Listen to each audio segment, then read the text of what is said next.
आज खेले जाने हैं दो बड़े मुकाबले। पहला मुकाबला खेला जाएगा दिल्ली और हैदराबाद के बीच में, और दूसरा मुकाबला खेला जाएगा चेन्नई और राजस्थान के बीच में। अगर बात की जाए पहले मुकाबले की, तो दिल्ली जो अपना एक मुकाबला खेली है और वो भी अभी जीती है। लेकिन अगर हम हैदराबाद की बात करें तो हैदराबाद दो मुकाबले खेल चुकी है, जिसमें उसे एक में जीत मिली है और दूसरे में बुरी तरह से हार का सामना करना पड़ा है। वहीं अगर हम दूसरे मुकाबले की बात करें तो दूसरा मुकाबला खेला जाएगा चेन्नई सुपर किंग्स और राजस्थान रॉयल्स के बीच में, जिसमें राजस्थान रॉयल्स भी अपने दोनों मुकाबले खेली और दोनों मुकाबले में उसे हार का सामना करना पड़ा है।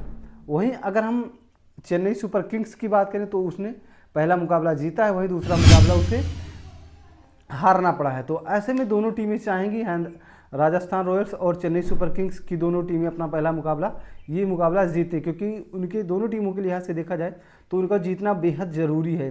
राजस्थान अगर इस मुकाबले को भी नहीं जीतती तो कहीं ना कहीं वो इस टूर्नामेंट में पिछड़ती चली जाएगी। वहीं अगर चेन्नई सुपर किंग्स की बात की जाए, उनको भी इस मुकाबले को जीतना है, अपनी उनका जो साम्राज्य है उसको बचाने के लिए, अपनी इज्जत है उसको बचाने के लिए। तो ऐसे में दोनों टीमों का जीतना ज़रूरी है। अब कौन सी टीम बाजी मारती है तो देखना होगा। लेकिन अगर हम चेन्नई सुपर किंग्स की बात करें, अगर उनको जीतना है तो उनको अपनी टीम के प्लेइंग 11 में बदलाव जरूर करना पड़ेगा।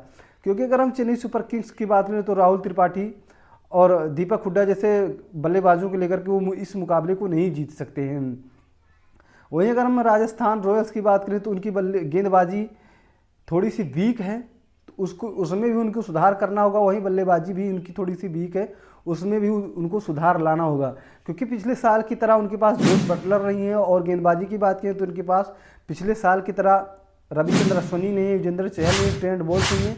तो ये सारे खिलाड़ी नहीं है, जिसकी कमी राजस्थान रॉयल्स को खल रही है।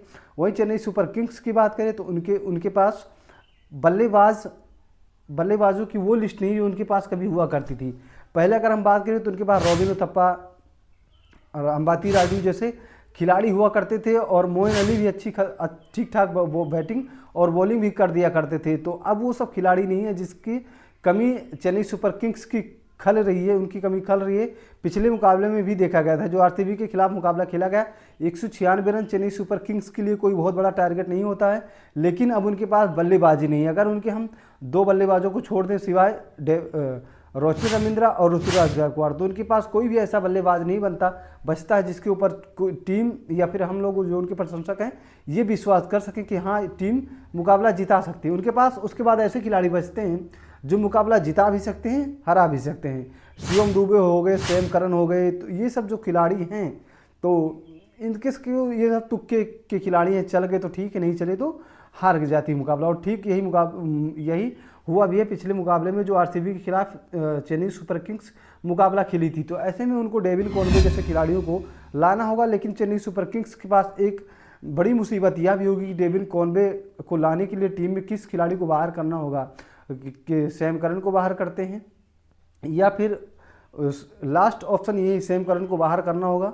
क्योंकि अगर आपको डेविन कॉनवे को खिलाना है तो सैम करन को ही बाहर करना होगा। उसके अलावा आप रोहित रविंद्रा को बाहर नहीं कर सकते, उसके अलावा नूर अहमद को आप बाहर नहीं कर सकते, मथीसा पथिराना को भी आप नहीं बाहर कर सकते हैं। तो आखिरी चांस ये है कि आप सैम करन को बाहर करें। उसके अलावा दोस्तों अगर हम हैदराबाद की बात करें तो उनके अंदर शायद कोई भी बदलाव नहीं होगा, क्योंकि उनकी जो टीम है वो वही खेलने वाली है। वहीं अगर हम दिल्ली कैपिटल्स की बात करें तो उनके अंदर भी कोई बड़ा बदलाव नहीं देखने को मिलेगा, क्योंकि उनकी जो टीम वो पिछला मुकाबला जीत के आ रही है।